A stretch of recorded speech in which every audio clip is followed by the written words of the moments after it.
Upleta cottage હોસ્પિટલમાં ટીબીના દર્દીઓને પોષણયુક્ત કીટનું વિતરણ કરાયું. રાજકોટના ઉપલેટાની કોટેજ હોસ્પિટલ ખાતે દાતાઓના સહયોગથી ટીબીના દર્દીઓ માટે મેડિકલ ચેકઅપ કેમ્પ અને પ્રોટીનયુક્ત આહારની કીટ વિતરણનો કાર્યક્રમ યોજાયો. દર્દીઓને વહેલા નિદાન અને નિયમિત દવાની સલાહ અપાઈ. ઉપલેટાની કોટેજ હોસ્પિટલ ખાતે આજે ટીબી રોગના દર્દીઓ માટે એક વિશેષ સ્વાસ્થ્ય અને સહાય કાર્યક્રમનું આયોજન કરવામાં આવ્યું હતું.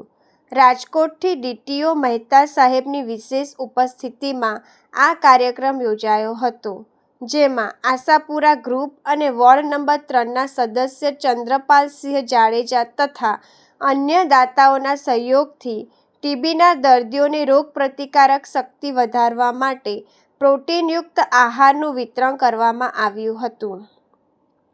ઉપલેટા કોટેજ હોસ્પિટલના સુપ્રિન્ટેન્ડન્ટ ઇન્ચાર્જ ડૉક્ટર ખ્યાતિ ગરેજાએ માહિતી આપતા જણાવ્યું હતું કે ટીબીના ઘણા દર્દીઓ આર્થિક રીતે નબળા હોય છે અને તેઓ પૂરતો પોષણક્ષમ આહાર લઈ શકતા નથી. દવાઓ અને યોગ્ય પોષણ બંનેના સમન્વયથી જ ટીબીને હરાવી શકાય છે. આ કાર્યક્રમ અંતર્ગત દર્દીઓનું સઘન મેડિકલ ચેકઅપ પણ કરવામાં આવ્યું હતું, જેમાં તેમના બ્લડ ટેસ્ટ, આંખની તપાસ અને દવાઓની કોઈ આડઅસર છે કે કેમ તેની ચકાસણી કરવામાં આવી હતી. ઉપલેટા શહેર અને તાલુકા રાજપૂત સમાજના પ્રમુખ હરપાલસિંહ જાડેજાએ આ રોગ સામે લડતા દર્દીઓને યોદ્ધા ગણાવ્યા હતા. તેમણે દર્દીઓને અપીલ કરી હતી કે તેઓ ડૉક્ટરની સલાહ મુજબ નિયમિત આહાર અને સમયસર દવાઓ લે. આ સેવાકીય કાર્યક્રમમાં રમેશભાઈ માકડિયા, જયંતિભાઈ કાલાવડિયા અને નટુભાઈ ગોધાણી સહિતના સામાજિક આગેવાનોએ પણ હાજરી આપી હતી. અંતમાં ડૉક્ટર ખ્યાતિ ગરેજાએ જાહેર જનતાને અપીલ કરી હતી કે ટીબીના દર્દી સાથે રહેતા સગા સંબંધીઓએ પણ પોતાની તપાસ કરાવવી જોઈએ. કોઈપણ વ્યક્તિને ટીબીના પ્રાથમિક લક્ષણો જણાય તો ગભરાયા વગર હોસ્પિટલની ઓપીડીમાં તપાસ કરાવવી જોઈએ. વહેલું નિદાન થવાથી રોગની સારવાર ઝડપી અને સરળ બને છે. કોટેજ હોસ્પિટલમાં લેબોરેટરી, નિષ્ણાંત તબીબો અને ટીબી વિભાગની તમામ સુવિધાઓ સારી રીતે ઉપલબ્ધ છે. જય માતાજી. મારું નામ હરપાલસિંહ જાડેજા, પ્રમુખ શ્રી ઉપલેટા શહેર અને તાલુકા રાજપૂત સમાજ. આજરોજ ઉપલેટાના કોટેજ હોસ્પિટલ ખાતે ટીબીના દર્દીઓ માટે ખાસ કરીને એક આરોગ્યવર્ધક કીટનું વિતરણ કરવામાં આવ્યું. આ કીટનું વિતરણ આશાપુરા ગ્રુપ અને ચંદ્રપાલસિંહ જાડેજા વોર્ડ નંબર 3ના સદસ્ય દ્વારા કરવામાં આવ્યું છે. આ દર્દીઓ ટીબી સામે લડતા યોદ્ધાઓ એવું હું એમને કહીશ. અને આ યોદ્ધાઓ ખરેખર નિયમિત ખોરાક લે, તેમજ સમયસર દવાઓ લે અને જે ડોક્ટરે એમને સલાહ સૂચન કે જે સૂચન કર્યું છે તે મુજબ તે પોતે હાલે તો ખરેખર તે ટીબી મુક્ત થઈ શકે છે. અને આ કાર્યક્રમમાં વોર્ડ નંબર 3ના સદસ્ય ચંદ્રપાલસિંહ જાડેજા, રમેશભાઈ માકડિયા, જયંતિભાઈ કાલાવડિયા તેમજ નટુભાઈ ગોધાણી સર્વે આગેવાનો હાજરી આપી હતી. હેલો, હું doctor Khyati Gareja, superintendent incharge cottage hospital Upleta થઈ ગઈ છું.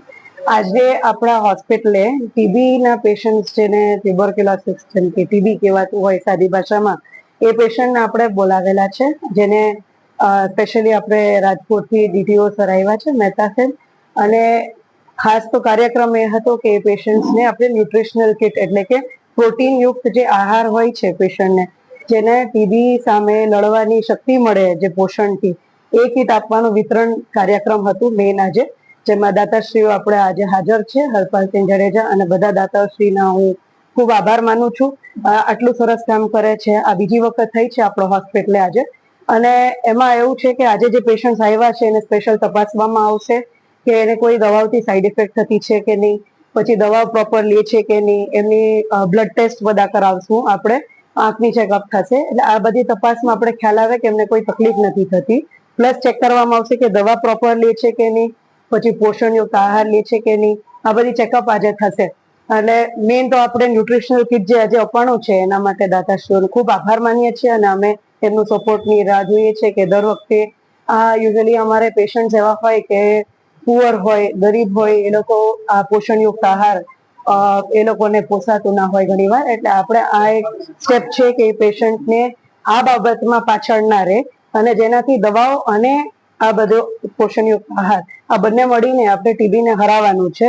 અને ખાસ મારે અપીલ બધાને એ છે કે એમના જે સગા સંબંધી એના ઘરે રહેતા હોય એમની ટેસ્ટ થવી જોઈએ. પછી અગર ઓપીડી માં આવતા હોય અને ડોક્ટરે તમને તપાસવાનું કીધું હોય કે ટીબી ની તપાસ કરવી છે, તો એનાથી કઈ ગભરાવાની જરૂર નથી.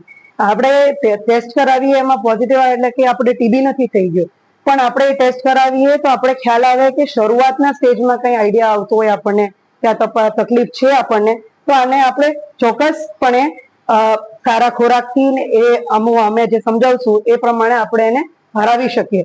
પણ અગર આપણે રાહ જોઈએ કે આપણને તકલીફ થશે, બરાબર, અને આપણે બેડમાં આપણે સાવ કામે ના જઈ શકીએ ને એવી હાલત થાય, એના પછી આપણે ટેસ્ટ કરાવીએ અને પછી દવા કરીએ તો એ બહુ ઘણી લાંબી ચાલે છે.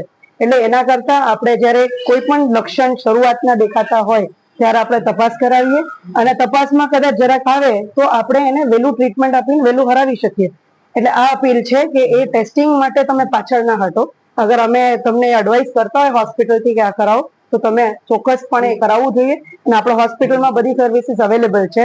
લેબોરેટરી સર્વિસ એટલી સારી છે, આપણે મેડિકલ ઓફિસર્સ એટલા સારા છે આપણે, અને એના સિવાય આપણે દવા કરવાની થાય તો ટીબી ડિપાર્ટમેન્ટ પણ આપણે બહુ સરસ ચાલે છે. Thank you.